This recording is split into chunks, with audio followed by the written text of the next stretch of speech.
Well, good evening, my friends. Lovely that we can all be together and immerse ourselves in this wonderful, rich body of wisdom that we call Torah. We are going to be concluding the book of Numbers, and we are going to read through the English translation of our Torah portion, which begins in chapter 30 of the book of Numbers with verse 2. And after we've read through the English translation of it, I'll share with you a focused study about it, and then we will have our collective and collaborative conversation about our Torah portion. If you want to go ahead and unmute at this time, together we can have the opportunity of reciting a blessing which gives thanks for this moment. Baruch Baruch atah atah Adonai Adonai Eloheinu Eloheinu melech haolam asher asher kishanu kishanu b'mitzvotav v'tzivanu tzivan la'asok la'asok divrei b'divrei Torah. Torah. Thank you, Amen. God, for the opportunity of this moment to immerse ourselves in words, deeds, and relationships of Torah. If you would go back on mute at this time, I'll share with you the opening verses in English of our Torah portion, and then I'll invite others to have an opportunity, if you'd like to do so, to read some verses as well.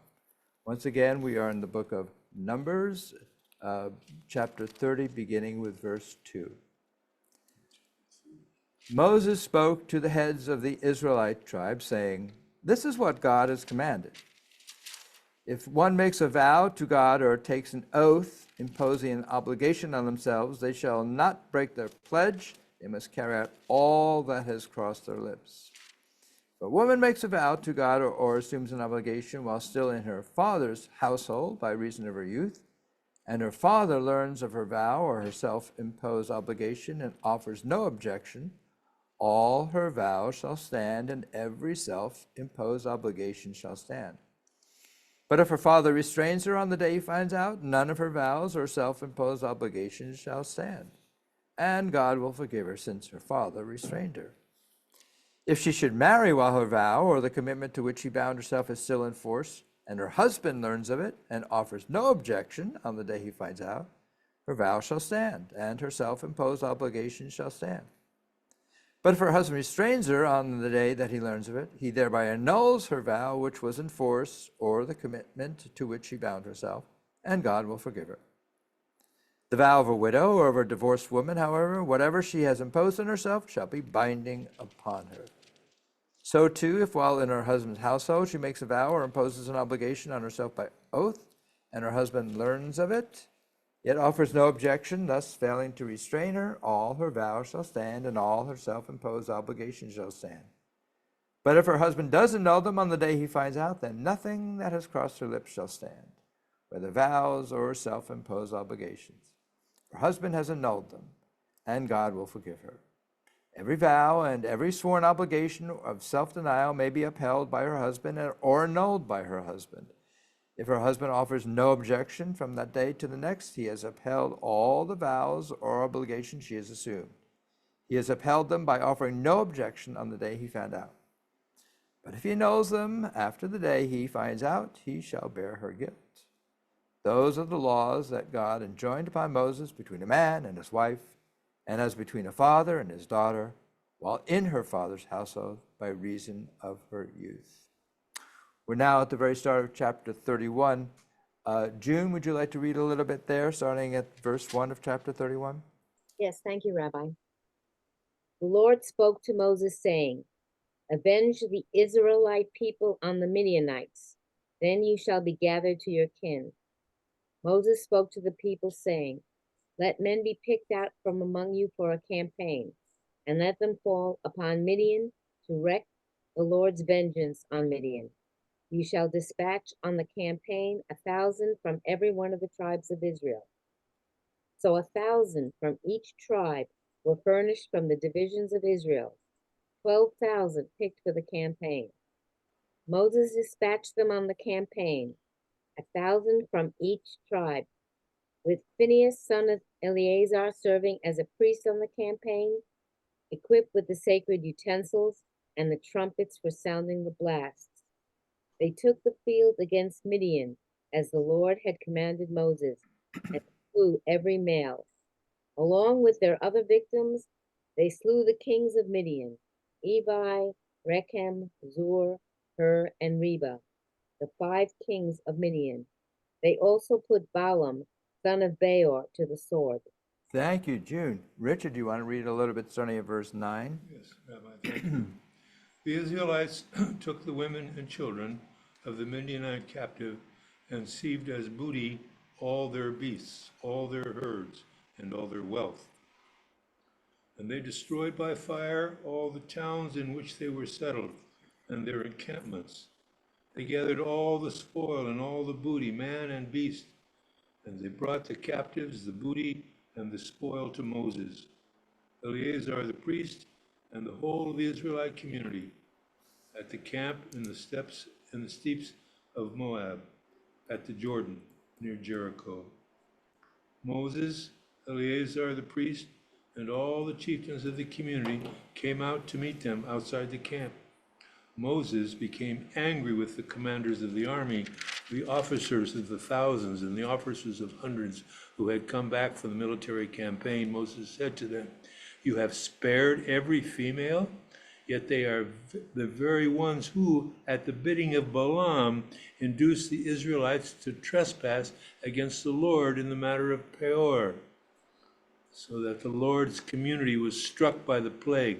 Now, therefore, slay every male among the children, and slay also every woman who has known a man carnally. But among the children, but spare every young woman who has not had carnal relations with a man." Thank you, Richard. And then Whoa. Mark Levinstein, would you like to read a little bit? We're at verse 19. Thank you.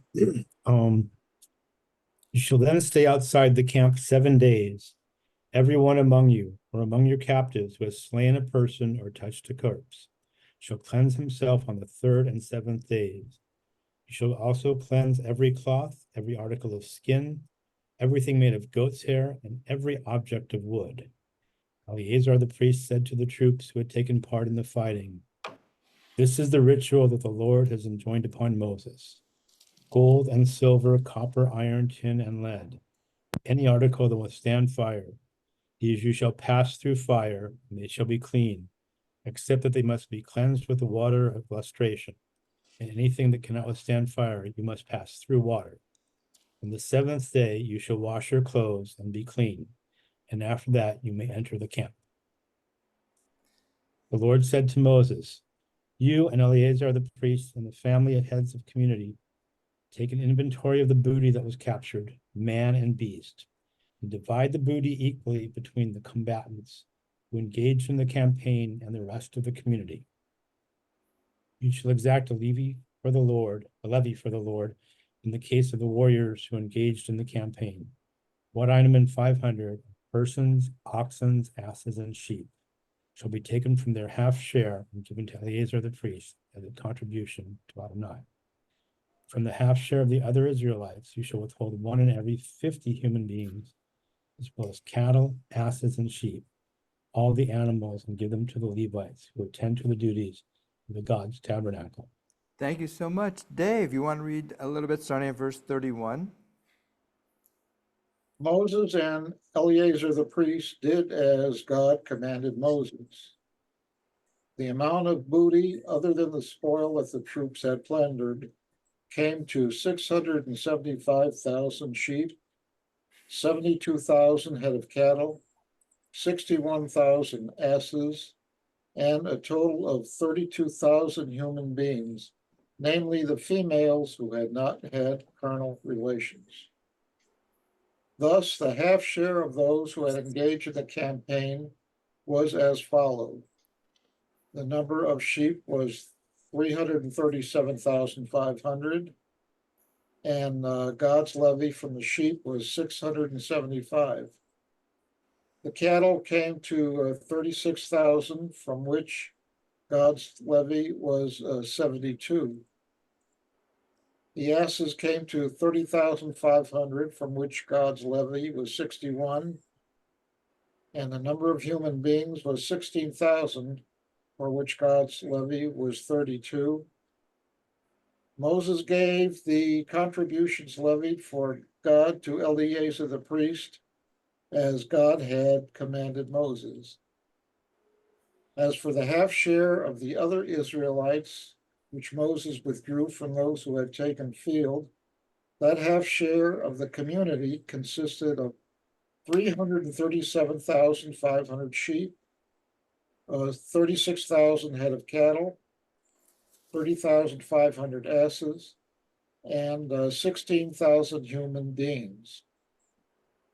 From this half share of the Israelites, Moses withheld 1 in every 50 humans and animals and gave them to the Levites who attended to the duties of God's tabernacle as God commanded Moses. Thank you, Dave.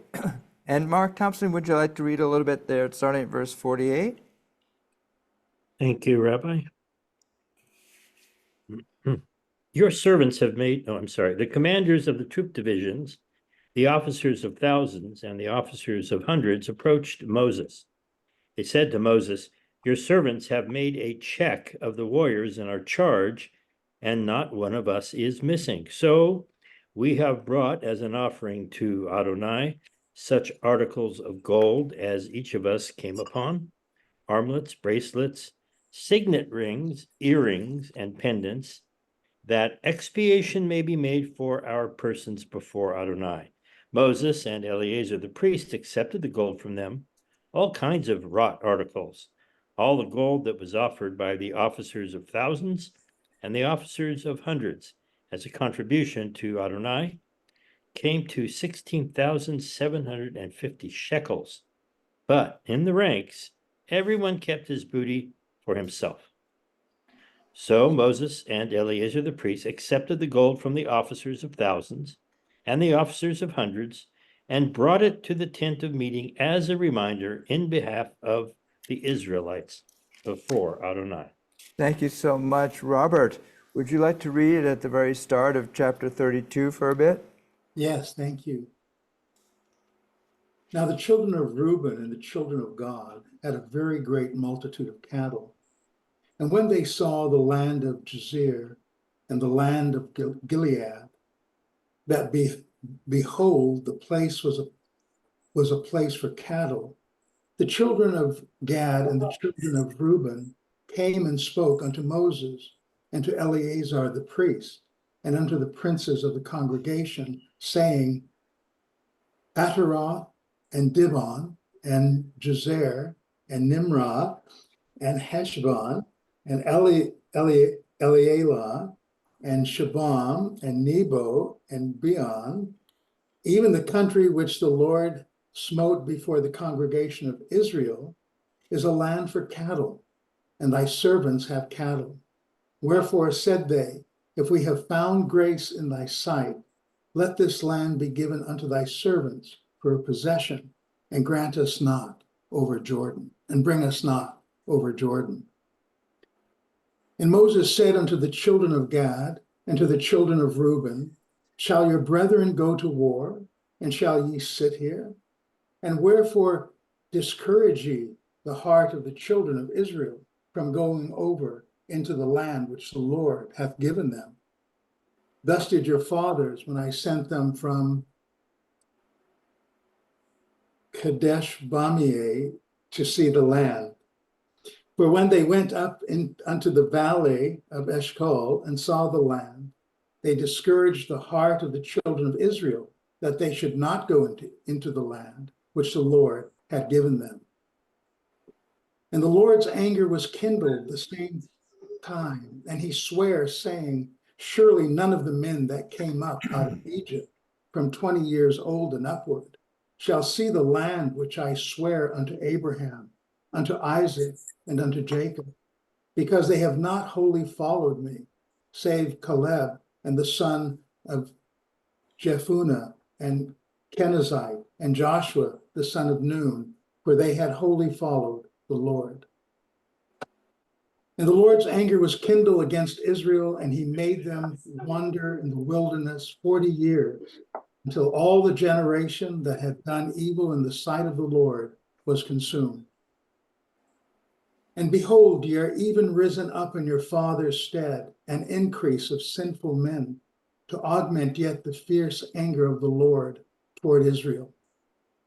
For if ye turn away from after him, he will yet again leave them in the wilderness, and ye shall destroy all this people. Thank you, Robert. Linda, would you like to read a little bit? We're on verse 16 of chapter 32. Sure. Thanks, Rabbi. 1 second. Okay. I just have to ask my son to stop cackling during Torah. It's okay. Sorry. Here we go. So they approached him and said, we'll build sheepfolds for our livestock here and cities for our children. We will then arm ourselves quickly and go before the children of Israel until we've brought them to their place. Our children will reside in the fortified cities on account of the inhabitants of the land. We shall not return to our homes until each of the children of Israel has taken possession of his inheritance. For we will not inherit with them on the other side of the Jordan and beyond, because our inheritance has come to us on the east bank of the Jordan. And Moshe said to them, if you do this thing, if you arm yourselves for battle before the Lord, and your armed force crosses the Jordan before the Lord until he has driven out his enemies before him, and the land will be conquered before the Lord. Afterwards, you may return, and you shall be freed of your obligation from the Lord and from Israel. And this land will become your heritage before the Lord. But if you do not do so, behold, you will have sinned against the Lord, and be aware of your sin, which will find you.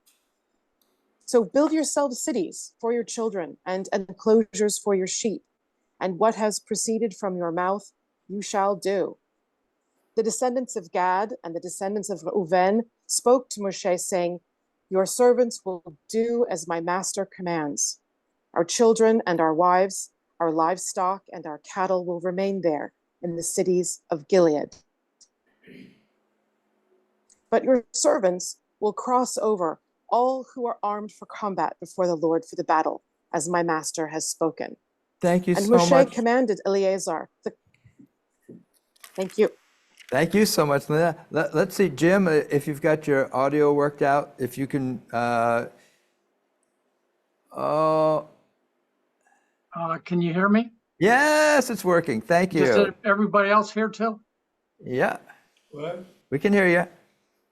Then Moses gave instructions concerning them to Eleazar the priest, Joshua son of Nun, and the family heads of the Israelite tribes. Moses said to them, if every shock fighter among the Gadites and the Reubenites crosses the Jordan with you to do battle at the instance of God, and the land is subdued before you, you shall give them the land of Gilead as a holding. But if they do not cross over with you as shock troops, they shall receive holdings among you in the land of Canaan.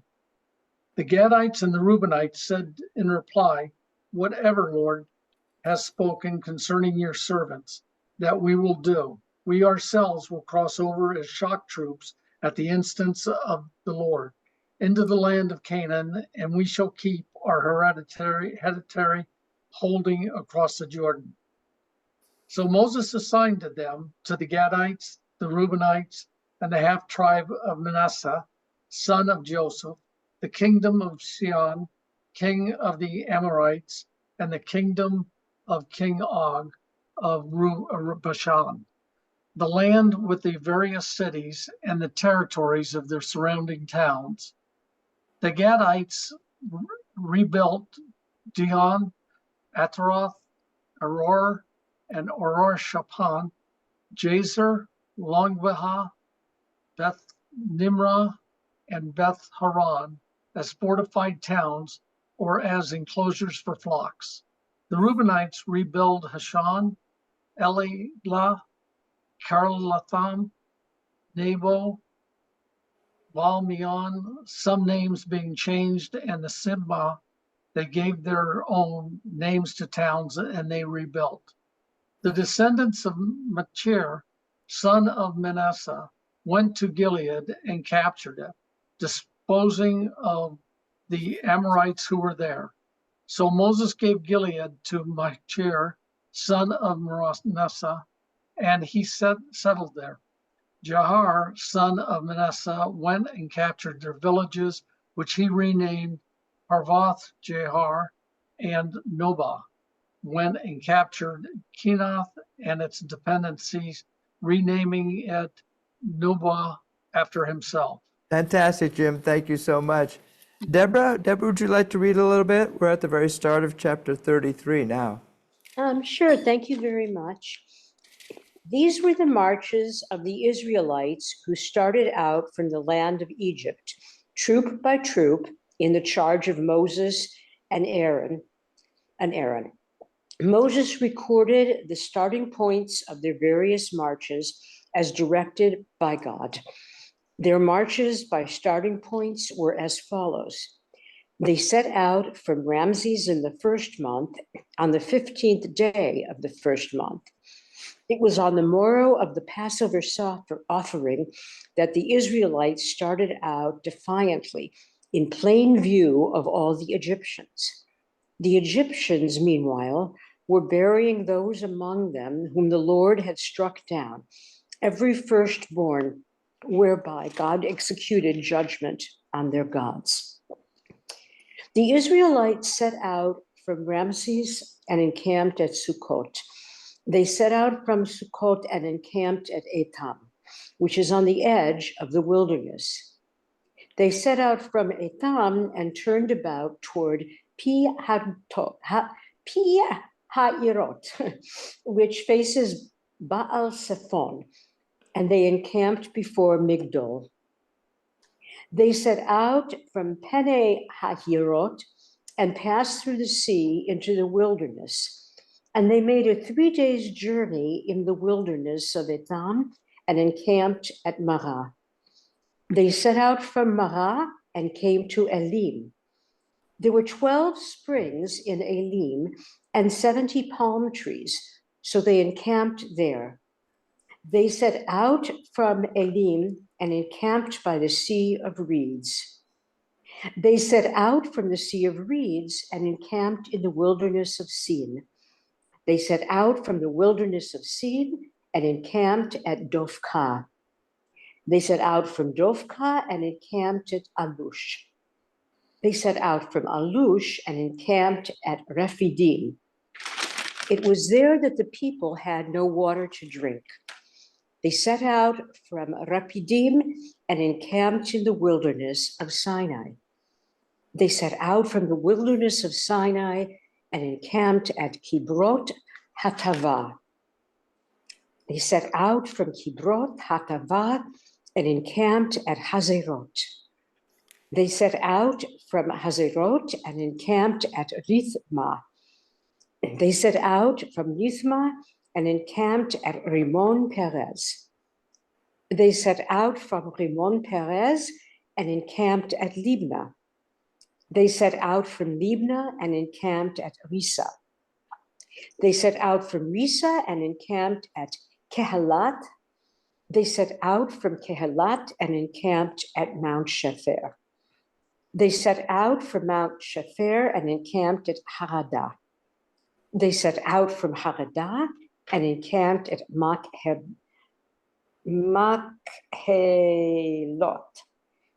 They set out from Makhelot and encamped at Tahath. They set out from Tahath and encamped at Terah. They set out from Terah and encamped at Mithka. They set out from Mithka and encamped at Hashmonah. They set out from Hashmonah and encamped at Moserot. They set out from Moserot and encamped at Bene Yakan. They set out from Bene Yakan and encamped at Hor Haggidgad. They set out from Hor Haggidgad and encamped at Jethbah. They set out from, Jothbath. They set out from Jothbath and encamped at Abronah. They set out from Abronah and encamped at Ezion Geber. Etzion Geber. They set out from Etzion Geber and encamped in the wilderness of Zin, that is Kadesh. They set out from Kadesh and encamped at Mount Hor on the edge of the land of Edom. Oh, thank you so much, Neva. That's fantastic. Let me invite Catherine, if you'd like to read a little bit, starting at verse 38. Okay, thank you, Rabbi. Aaron the priest ascended Mount Hor at the command of Adonai and died there in the 40th year after the Israelites had left the land of Egypt on the first day of the 5th month. Aaron was 123 years old when he died on Mount Hor. And the Canaanite king of Arad, who dwelt in the Negeb in the land of Canaan, learned of the coming of the Israelites. They set out from Mount Hor and encamped at Zalmonah. They set out from Zalmonah and encamped at Punon. They set out from Punon and encamped at Oboth. They set out from Oboth and encamped at Ye'abarim in the territory of Moab. They set out from Iyim and camped at Dibon-Gad. They set out from Dibon-Gad and encamped at Almon Diblathaim. They set out from Almon Diblathaim and encamped in the hills of Abarim before Nebo. They set out from the hills of Abarim, encamped in the steppes of Moab at the Jordan near Jericho. They encamped by the Jordan from Beth Jesimoth as far as Abel Shittim in the steppes of Moab.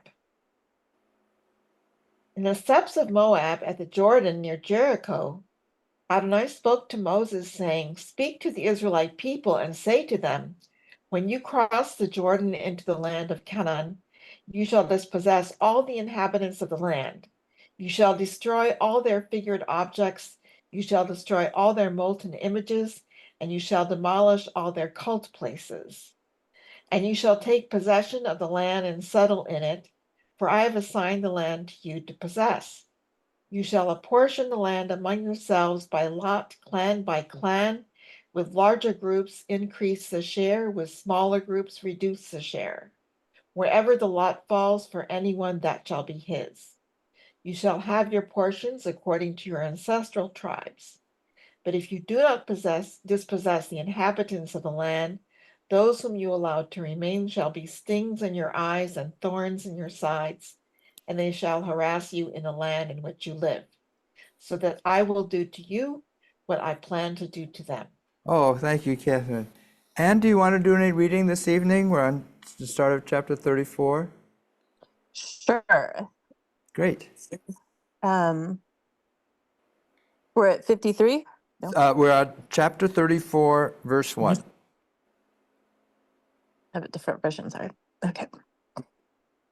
The Lord spoke to Moses, saying, "Command the children of Israel and say to them, when you arrive in the land of Canaan, this is the land which shall fall to you as an inheritance, the land Canaan according to its borders. Your southernmost corner shall be from the desert of Zin along Edom, and the southern border shall be from the edge of the Sea of the Salt to the east. The border then turns south of Ale Akrabim, passing towards Zin, and its ends shall be to the south of Kadesh Barnea. Then it shall extend to Hazar Adar and continue toward Asmon. The border then turns from Asmon to the stream of Egypt, and its ends shall be to the sea. The western border, it shall be for you the great sea, and the border, this shall be your western border. This shall be your northern border. From the great sea, turn yourselves toward Mount Hor. From Mount Hor, turn to the entrance of Hamath, and the ends of the border shall be toward Zedad. The border shall then extend to Ziphron, and its ends shall be Hazar Enan.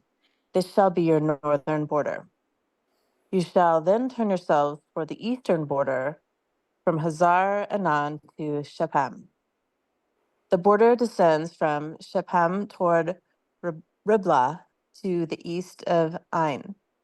Then the border descends and hits the eastern shore of Lake Kinnereth. The border then continues down along the Jordan, and its ends is the Sea of Salt. This shall be your land according to its borders around. Thank you so much, Ann. We're now Sure. on verse 13. Moses instructed the Israelites, saying, "This is the land you are to receive by lot as your hereditary portion, which God has commanded to be given to the 9.5 tribes. For the Reubenite tribe by its ancestral houses, the Gadite tribe by its ancestral houses, and the half tribe of Manasseh have already received their portions.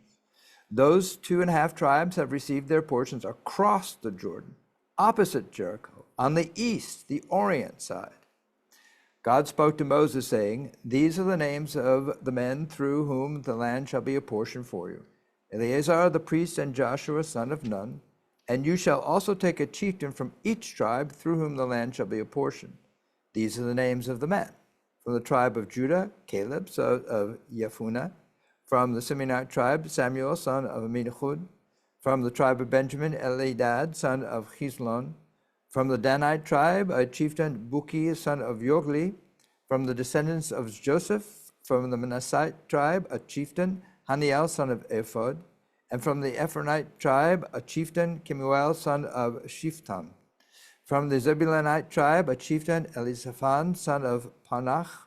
From the Issacharite tribe, a chieftain, Paltiel son of Azan. From the Asherite tribe, a chieftain, Achihud son of Shilomi. From the Naphthalite tribe, a chieftain, Pedachel son of Amminadab. It was these whom God designated to allot portions to the Israelites in the land of Canaan. June, would you like to read at the very start of chapter 35 for a bit? Yes, thank you, Rabbi. The Lord spoke to Moses in the steppes of Moab at the Jordan near Jericho, saying, "Instruct the Israelite people to assign out of the holdings of portion to them towns for the Levites to dwell in. You shall also assign to the Levites pasture land around their towns. The towns shall be theirs to dwell in, and the pasture shall be for the cattle they own and all their other beasts. The town pasture that you are to assign to the Levites shall extend 1,000 cubits outside the town wall all around. You shall measure off 2,000 cubits outside the town on the east side, 2,000 on the south side, 2,000 on the west side, and 2,000 on the north side, with the town in the center. That shall be the pasture for the town. The towns that you assign to the Levites shall comprise the 6 cities of refuge that you are to designate for a manslayer to flee to which you shall add 42 towns. Thus the total of the towns that you assign to the Levites shall be 48 towns with their pasture. In assigning towns from the holdings of the Israelites, take more from the larger groups and less from the smaller, so that each assigns towns to the Levites in proportion to the share it receives." Thank you, Jude. Richard, you want to read a little bit starting at verse 9? Okay, thank you, Rabbi. The Lord spoke further to Moses. "Speak to the Israelite people and say to them, when you cross the Jordan into the land of Canaan, you shall provide yourselves with places to serve you as cities of refuge to which a manslayer who has killed a person unintentionally may flee. The city shall serve you as a refuge from the avenger, so that the manslayer may not die unless he has stood trial before the assembly. The towns that you thus assign shall be 6 cities of refuge in all. 3 cities shall be set aside beyond the Jordan, and the other 3 shall be set aside in the land of Canaan. They shall serve as cities of refuge. These 6 cities shall serve the Israelites and the resident aliens among them for refuge, so that anyone who kills a person unintentionally may flee there. Anyone, however, who strikes another with an iron object so that the death results is a murderer, the murderer must be put to death. If he struck him with a stone tool that could cause death, and death resulted, he is a murderer, the murderer must be put to death. Similarly, if the object with which he struck him was a wooden tool that could cause death, and death resulted, he is a murderer, the murderer must be put to death. The blood avenger himself shall put the murderer to death. It is he who shall put to death upon the blood avenger himself shall put the murderer to death. It is he who shall put him to death upon encounter. So too, if he pushed him in hate or hurled something at him on purpose and death resulted, or if he struck him with his hand in enmity and death resulted, the assailant shall be put to death. He is a murderer. The blood avenger shall put the murderer to death upon encounter. Thank you, Richard. Let me invite Mark Thompson. Would you like to pick up there at verse 22? Sure, thanks, Rabbi.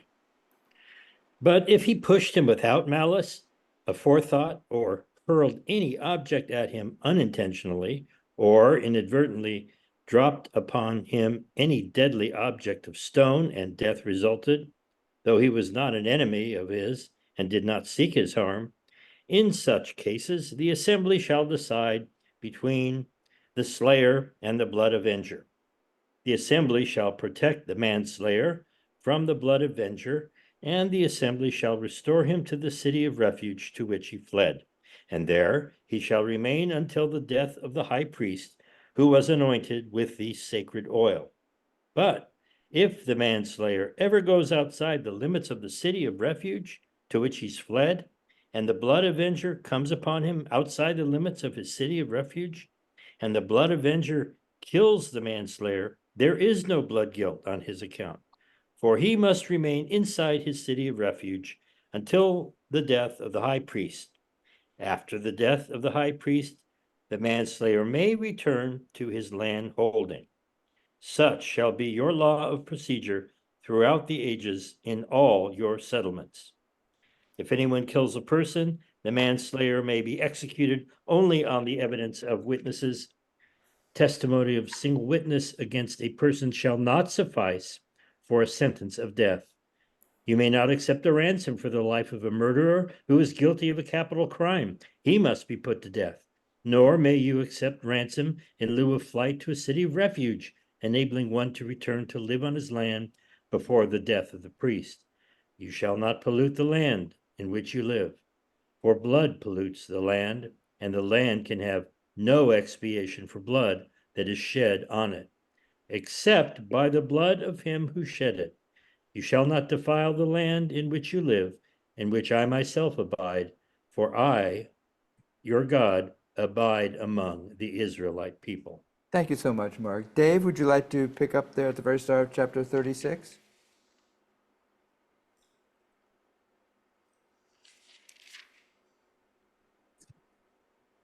The family heads in the clan of the descendants of Gilead, son of Machir, son of Manasseh, one of the Josephite clans, came forward and appealed to Moses and the chieftains, family head of the Israelites. They said, God commanded my Lord to assign the land to the Israelites as shares by lot, and my Lord was further commanded by God to assign the share of our kinsman Zelophehad to his daughters. Now, if they became wives of persons from another Israelite tribe, their share will be cut off from our ancestral portion and be added to the portion of the tribe into which they become wives. Thus, our allotted portion will be diminished. And when the Israelites observe the Jubilee, their share will be added to that of the tribe into which they have become wives, and their share will be cut off from the ancestral portion of our tribe. So Moses, at God's bidding, instructed the Israelites, saying, the plea of the Josephite tribe is just. This is what God has commanded concerning the daughters of Zelophehad. They may become the wives of anyone they wish, providing they become wives within the clan of their father's tribe. No inheritance of the Israelites may pass over from one tribe to another, but the Israelites, heirs, each of them, must remain bound to the ancestral portion of their tribe. Every daughter among the Israelite tribes who inherits a share must become the wife of someone from a clan of her father's tribe, in order that every Israelite heir may keep an ancestral share.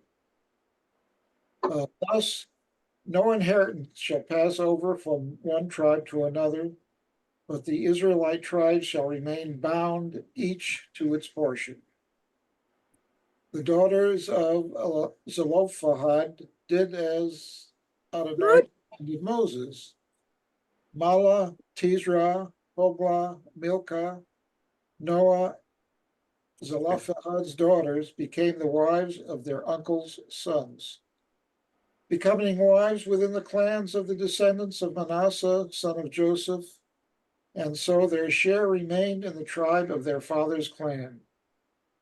These are the commandments and regulations that Adonai enjoined upon the Israelites through Moses on the steppes of Moab at the Jordan near Jericho. Thank you so much, Dave. Thank you, everyone. That was a double portion, Right. and it brings us to a conclusion of the book of Numbers, and we have a special prayer that we recite at the conclusion of any book of Torah. If you'd like to join me, feel free to do so. Hazak, Hazak, Hazak, Hazak, Benit Hazek. be strong, Strong, and we strong, shall and be strengthened. Amen. So let me share with you just a bit of focused study about our portion that occurred to me as I was studying it this week, and then we'll open it for our collaborative conversation about it. This year, for the first time ever, as I was reading our double portion, Matot-Masei, I thought, this is really the end of Torah's own voice in the 5 books of Moses. Because when we get to the book of Deuteronomy, it's essentially Moses now reciting for virtually the entirety of the book of Deuteronomy a recapitulation of this journey of the Exodus that the Israelites have been on from Egypt all the way through over 40 years, reaching to this moment where they are now on the steppes of Moab at Jordan near Jericho, as our concluding verse that Dave read tells us. And so I thought, well, if this is the way that Torah's own voice is now reaching a conclusion, maybe it's one way to think about it. It's a kind of a radical notion. One way to think about it is that the book of Numbers really represents the conclusion of Torah's own recitation of this journey that the Israelites have been on. If that's the case, then one would think that there's a lot of wisdom here to be shared in this concluding moment. Surely Torah is going to provide us with a, as you will, final bit of wisdom, not only for us, but also for the Israelites who are there on the border, ready to cross over into the promised land. What's this final bit of wisdom that Torah's voice is now prepared to share? And when I thought that way, then I looked more carefully at our Torah portion, which is actually 2 portions. And I looked at each of the portions, and I saw that they were divided up this way. We have Matot, which means tribes, and Masei, which means the travels. And so the Matot, one of the highlights of this first part of our double portion, Matot, about tribes, has to do with the tribes of Reuben and Gad. And we'll talk about that in a moment. And then the portion about Masei, the travels, has to do with, as the beautiful recitations that you shared with us, has to do with a recitation of the actual journeys that the Israelites have been on, and a recitation of where these travels are taking them to, a very specific delineation of the borders of this promised land that they're about to enter into. And when I looked at it that way, I thought, these 2 sections each has within it something that I found quite confusing and quite declarifying, if you will. The section about the Matot tribes, the story about Reuben and Gad who don't want to cross, who indicate that they want to stay on the east side of the Jordan and raise their cattle there. That little conversation that they have with Moses turns into a bitter bit of confusion about intentions, and it's a rather bit of confusing communication.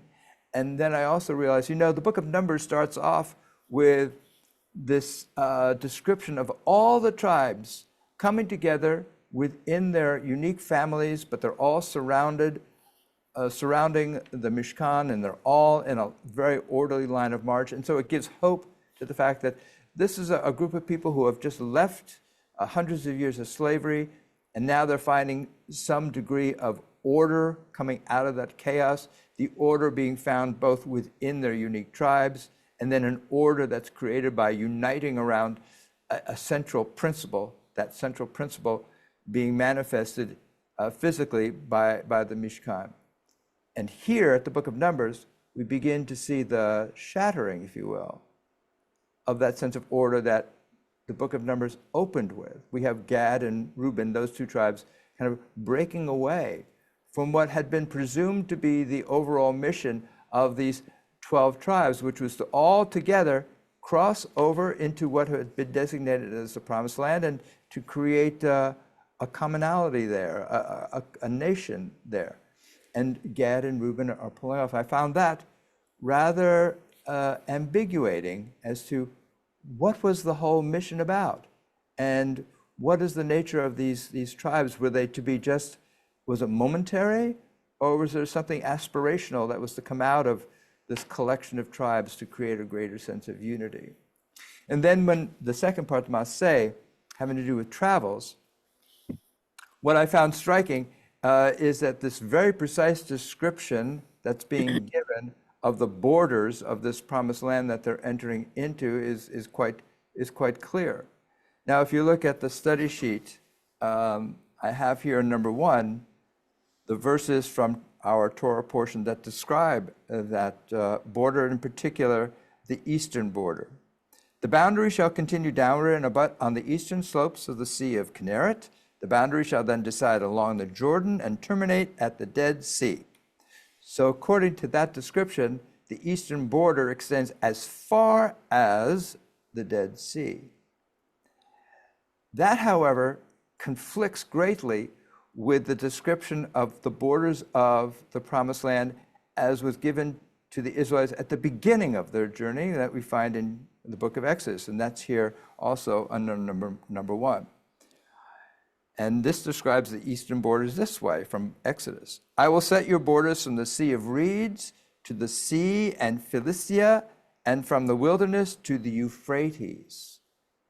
So in that description, the eastern border is extending all the way to the river Euphrates, which is to be found in current-day Turkey, Syria, and Iraq. That's far more extensive than what's being described in Numbers. So I thought, well, that's kind of confusing. To me, it's what are the nature of these borders?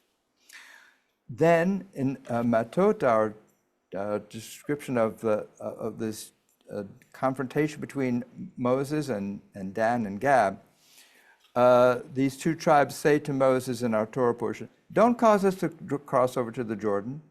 And immediately in our portion, Moses becomes quite upset when he hears them say that, because he assumes that means that they want to just detach themselves from the rest of the tribes, settle on this nice piece of land that they're currently on the eastern side of the Jordan River, where they can raise their cattle, and let the rest of the tribes cross over and fight who's ever going to be there in order to settle it in that land. And so we have two commentaries that are looking at that bit of encounter. One is from the commentator Bravnel, who was a commentator. He was a wealthy man, a financier. He lived initially in Spain, and then during the Spanish Inquisition, he fled and went to Italy.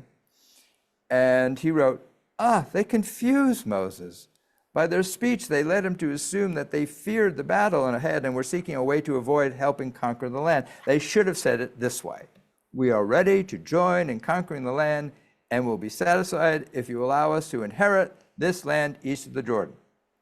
So Abravanel comes along and says, look, they spoke really poorly. They spoke in a way that was confusing, and was they should have done a better job of how they communicated what their intentions were.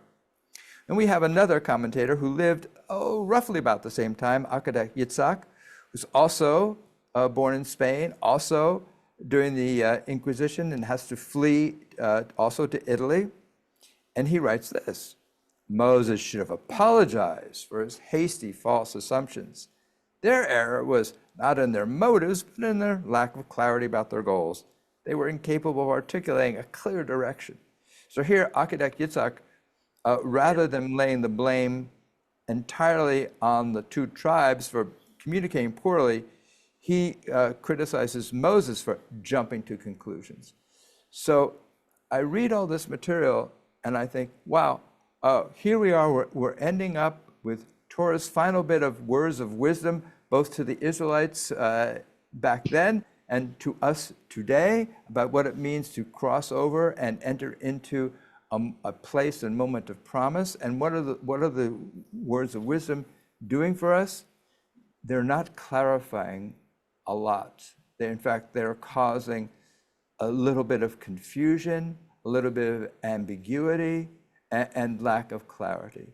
And when I thought about that, I thought, Torah is ending its words the way it began.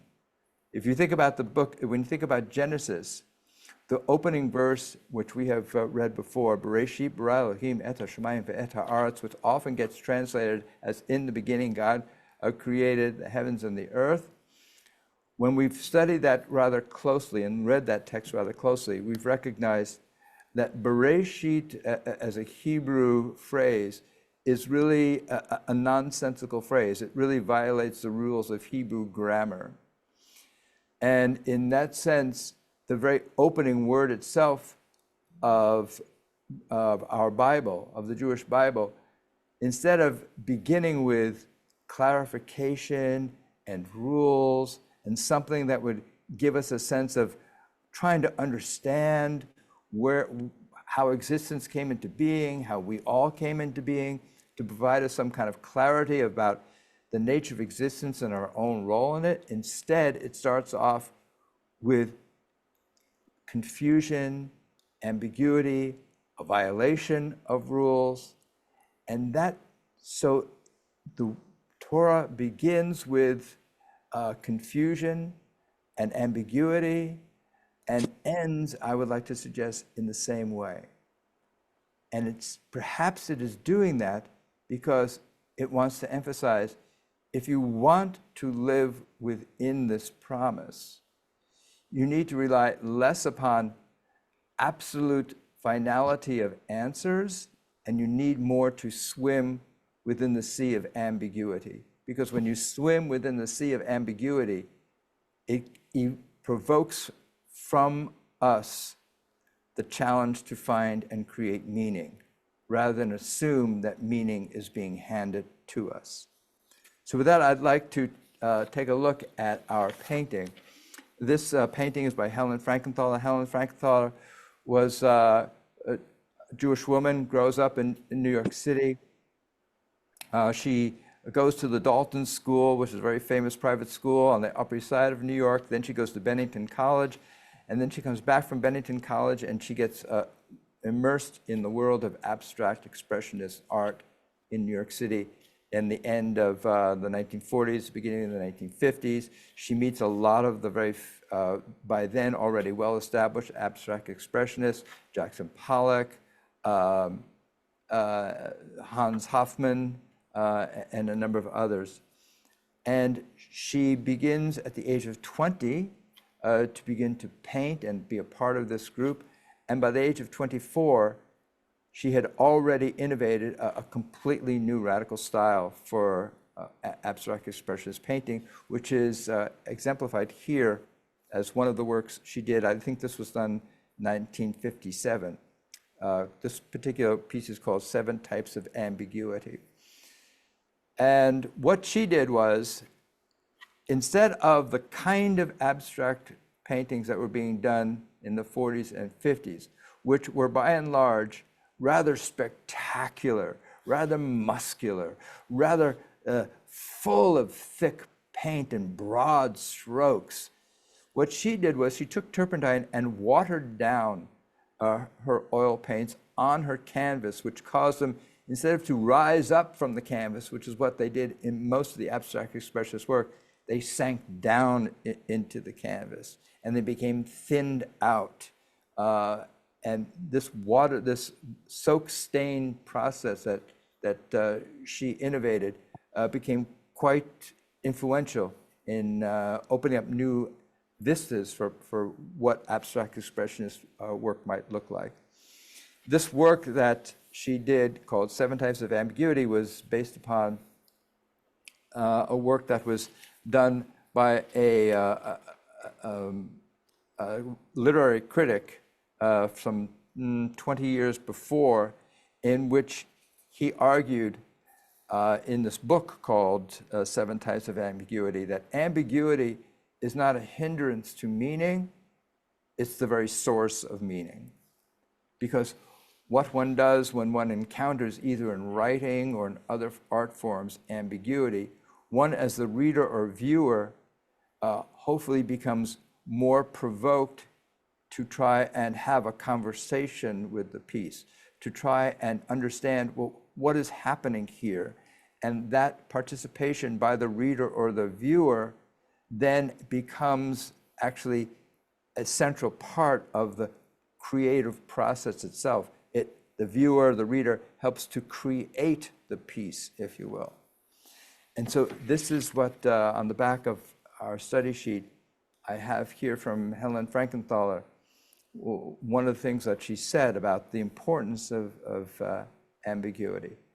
How a picture works best for me involves how much working false space it has in depth. Whether it be a Cubist Picasso or Braque or a Nolan stripe painting, it's a play of ambiguities.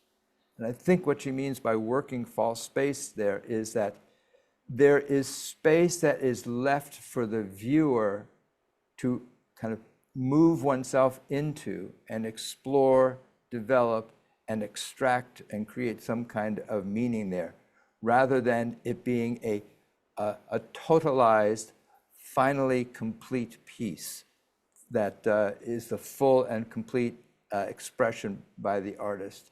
And instead, there's an invitation, if you will, by the artist to come inside, to explore, and to add to the dialogue that's happening. And in fact, dialogue is how she describes what it means to even begin to create a piece. Number 4 on our study sheet, she wrote, as a print evolves, it tells you, you tell it, you have a conversation with a print. So as I read this, I thought, yes, that is the Torah's concluding voice here in the book of Numbers, is that when we're facing crises, as the Israelites are about to enter into a confrontation, as Gad and Reuben are splitting off, as we face any kind of crises, perhaps the best way is not to enter in and try to resolve these crises with a sense of finality and absoluteness of answers, but rather exploring more deeply the questions that are before us, and to participate in the creation of meaning, and thereby bring ourselves more fully into this world. So with that, I'd love to know and hear what you experienced in our reading, and perhaps looking at this painting by Helen Frankenthaler. I'd love to know what your thoughts are. Go ahead, Mark, share with us, please. Thank you, Rabbi. Yeah. Well, I was kind of shocked reading the first portion of Matot, when suddenly God isn't done with punishing the women that were involved in enticing the Israelites in the worship of Baal Peor. I thought that whole thing was done and completed with in the previous portion with Pinchas, because Pinchas supposedly, by slaying the Midianite woman and the Israelite man in the belly, stopped the plague. Then the other thing that, for me, which is ambiguous, is what happened to Pinchas in this portion? I mean, there's Eleazar, his father, who's mentioned throughout the whole thing. There's absolutely no mention of Pinchas, and I'm wondering why. Because Pinchas supposedly was given this pact of peace and this honor of priesthood, and he's not even mentioned in this portion. So I just find that kind of strange, but maybe there's a different writer of this portion. I don't know, just thought maybe you might have some thoughts on that. Look, Mark, I think to find strangeness here, perhaps it is the artist's intention, maybe. I mean, let's, first of all, just in terms of the narrative, what's happening is that there seems to be some kind of assumption that it wasn't just that one woman who drew this one Israelite into an inappropriate relationship and drew him away into idolatry, that it was all the women of Midian who were seducing Israelite men and pulling them away from the Israelite way into an idolatrous way. And so all those who were to be, who had carnal relations with Israelite men were to be killed. But interestingly enough, those Midianite women who had not had those kind of relations were to be saved. So that itself is somewhat ambiguous. Look, are they tainted or not? Whether or not they've had sexual relations with an Israelite man, are they not going to be temptresses to take them away? Yeah. Why are they allowed to remain? The whole issue about the Midianites themselves is really kind of intriguing, because remember, the Midianites, I think one of the first times we encounter them, are involved in taking Joseph away into slavery down into Egypt. Oh, they're bad.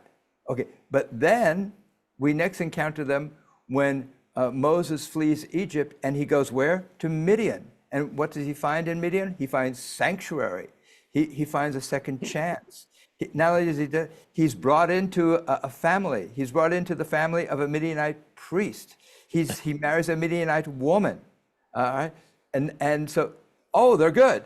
Okay, and then the next time we really encounter a Midianite is right before at Mount Sinai, when his father-in-law Yitro, who's a Midianite priest, comes and says, "Wow, I've heard everything that your God Adonai has done for you. This is amazing. I want to come see for myself." And he gives advice to Moses. Look, don't take on all this stuff yourself. You need to divide up some of the work that you're doing. And his presence there, in a sense, becomes a necessary precipitate to what happens at Mount Sinai. Wow, okay, Yitro as a Midianite priest, good, okay. Then we get to this section here where the Midianites seem to be seducing Israelites away from Adonai. Oh, they're bad. Okay, so I just want to suggest that this notion about the confusion about the status of the Midianites, in a sense, is part of the cautionary voice of Torah at this point. That is cautioning us to not be, absolutist in one's understanding of people. So I think I appreciate the fact that you brought it up. Yeah, thank you. Okay. All right, so let me see, let me call upon Robert, please. Well, thank you again for another lovely evening. I can tell you these evenings were missed, and I do apologize for my poor pronunciation. I do much better with the Baha'i writings, the heroes and heroines therein, than, although my wife, who is Persian, may disagree. You know, it's interesting. Yeah, this segment, or these segments, you know, what you said at the end took me to the very beginning of my notes, but you mentioned space, And in poetry or art or film or photography, any of the arts, and you know this very well because you're so familiar with this, and I think we have artists among us. If there isn't space, it's literal. 2 + 2 = 4 works very well literally. But to go from the literal to the hidden, from the outer to the inner, where one can explore one's values, one's life, one's intents and actions, how one understands purpose in his life. To my mind, that's when art really has deep value. So now, having said that, and I always appreciate your understandings, it takes me to 32:23.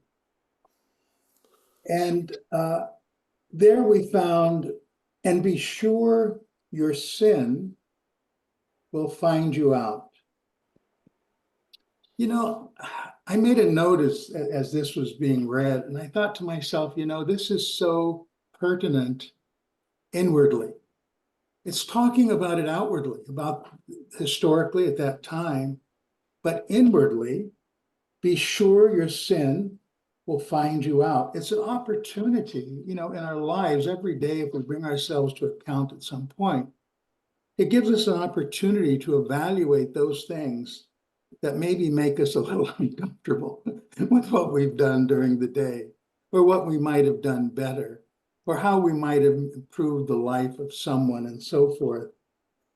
And then for some, it can be a kind of darkness of denial, where one is unwilling to delve into that hidden area, that space where we can really become better, think about our values, think about our actions, what drives us, and so forth. And then I also noticed in 33:04, upon their gods also the Lord executed judgments. Upon their gods also the Lord executed judgments. And again, going to that idea of space, the worst gods are false gods that you can't touch. If it's a stone god, you can take an axe, tear it down, and say, well, I guess it wasn't a god after all. But it's those false imaginary gods of pride, self, where we're confused about our own reality and our purpose, and we're unwilling to look at those aspects of us that need to be improved. So when a man loves a woman and he buys her a diamond ring, for example, which is typical in the West, that stone has been exquisitely cut and exquisitely polished.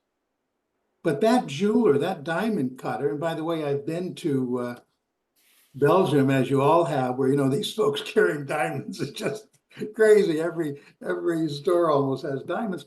Well, they have cut and polished. They had knowledge. They were able to look inside that stone. That's their gift, to look inside that stone. Does it have imperfections? If it has an imperfection, how do I cut it so that it's minimalized and so forth? So that is what I really wanted to drive at. How what we read tonight can be a source of what is that space within, because that's where life is. That's where excitement is. That's where poetry is. That's where art is, I think, at least. And then the last comment, I know I always take a lot of time, where it says cattle settling on those folks who wanted to settle on the east of Jordan. In every religion, there are always those early on who want to make change that may not be acceptable in the eyes of their religious leader. So, this is nothing new, but it's probably the first documentation we have, at least in the Torah, going back to the Abrahamic tradition. And so thank you so much. It's really nice to be back, and it's nice to have you back. It's good to be with you, Robert. Thank you so much for sharing from your heart and from your head all these words. What you got me to think about was that one of the great spiritual guides within the Jewish tradition, Rabbi Nachman of Bratslav, he who was one of the great Hasidic leaders, said, what is essential to good health, good spiritual health, good psychological health, is to be able to create space within oneself, and to be able to create a point of an opportunity for exploration, or as we might put it within more common terms, it's good not to be full of oneself. You know, and because if you're full of oneself, then you've cut off any curiosity about what else there might be in the world. You're fully self-satisfied, and you don't open yourself up to new selves, new others, new experiences, new possibilities. Everything has been resolved and settled, and it reaches a point where there's no, what's the reason for living at that point? You're done, you're baked, okay? So Rabbi Nachman says, always have a space within oneself. And then the other point that we were talking about, poetry and the sense of things not being completely clear. It is this, the literary critic Empson, who wrote the book, The 7 Types of Ambiguity, that Frankenthaler based her painting on, said, the machinations of ambiguity are among the very roots of poetry. And what he means is that ambiguity is not an obstacle to meaning, it's where we find meaning.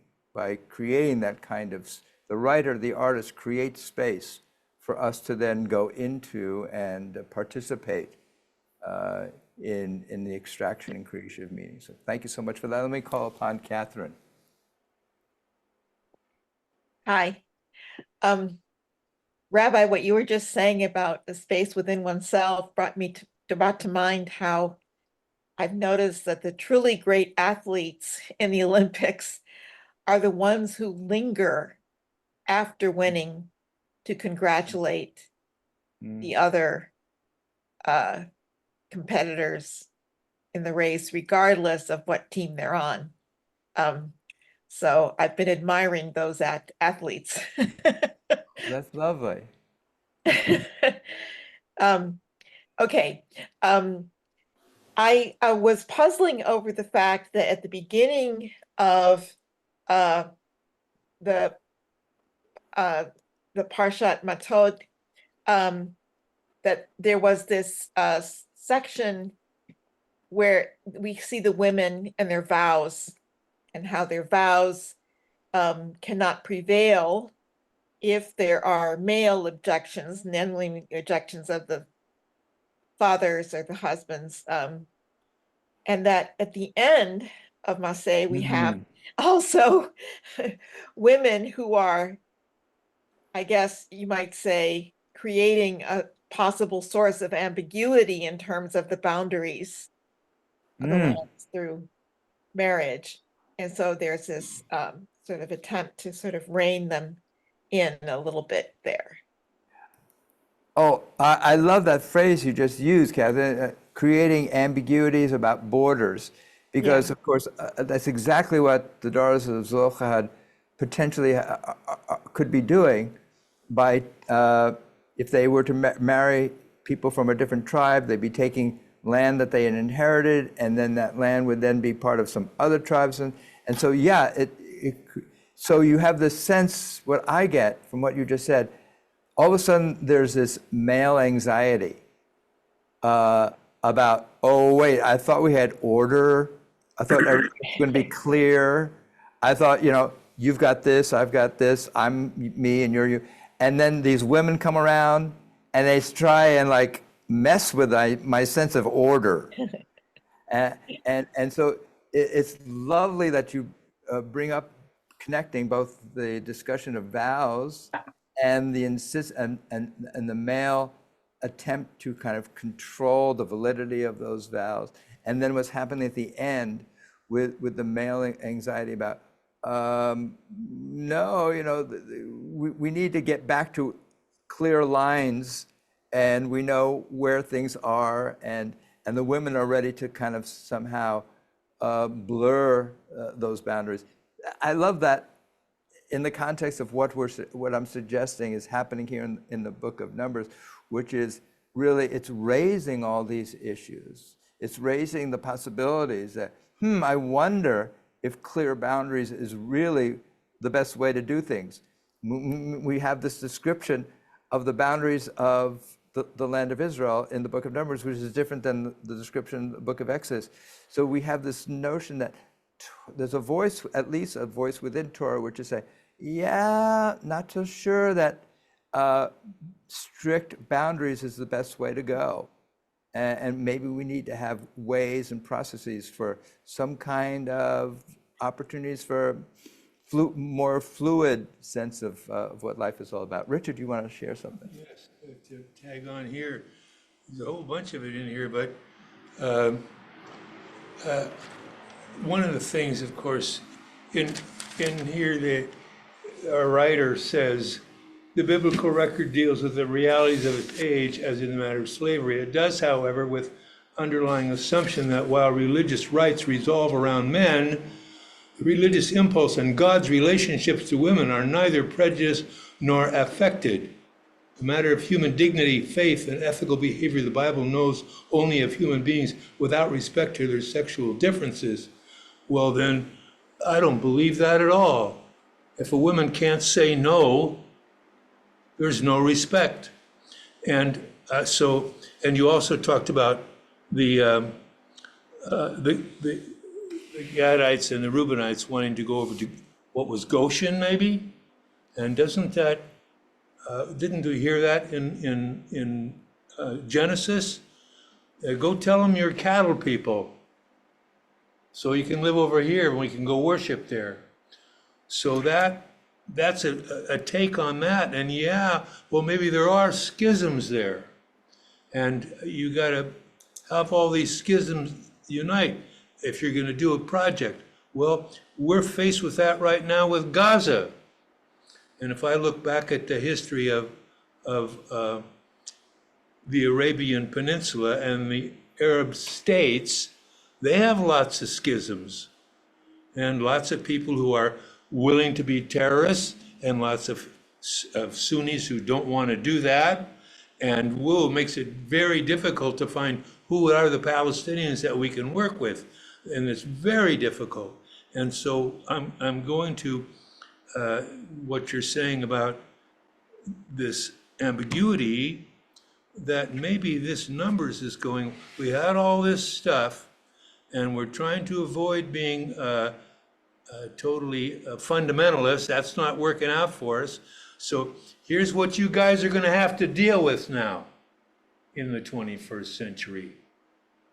And that's exactly all these things where there's ambiguity. That's exactly what we're up against in dealing with this election, in dealing with this war, is there is no clear answer. We have to toss the ambiguities and not take a stance on one side or the other, but juggle it around till we can come to some peace with it. So Richard, and everyone, I want to thank everyone for staying together for a little bit of extra time, insightful readings and insightful comments and participation. And I want to add that, I'm in this project where we've been now into the fourth year of studying the entire Talmud. And what becomes clearer and clearer each day that I study the Talmud is that the Jewish tradition is not comfortable with a sense of final, absolute answers and unabridgeable rules that, and instead adapts a more fluid approach to life, one that embraces negotiation, adaptation, negotiation, all of which involves, instead of mere passive obedience, requires the exercise of human initiative and creativity. And I think that is ultimately the message that Torah is presenting to these people who are about to embark upon this entire new project called being in the land of promise, which is the best way to do that is to be fluid, to be part of the waterways, to be engaged in ongoing exercise of the spirit that's within you, the spirit of being creative, procreative, and of exercising responsibility. I want to say it is so fulfilling to be a part of this group. You inspire me, and I'm very grateful to be in study and growth and spiritual development with you. God bless you all. I look forward to our next gathering. I'm so happy that we're back together. Be well, everyone. God bless Thank you. you. Thank Good you. night. Thank you. Thank you so much. Be Thank you. well. Bye-bye.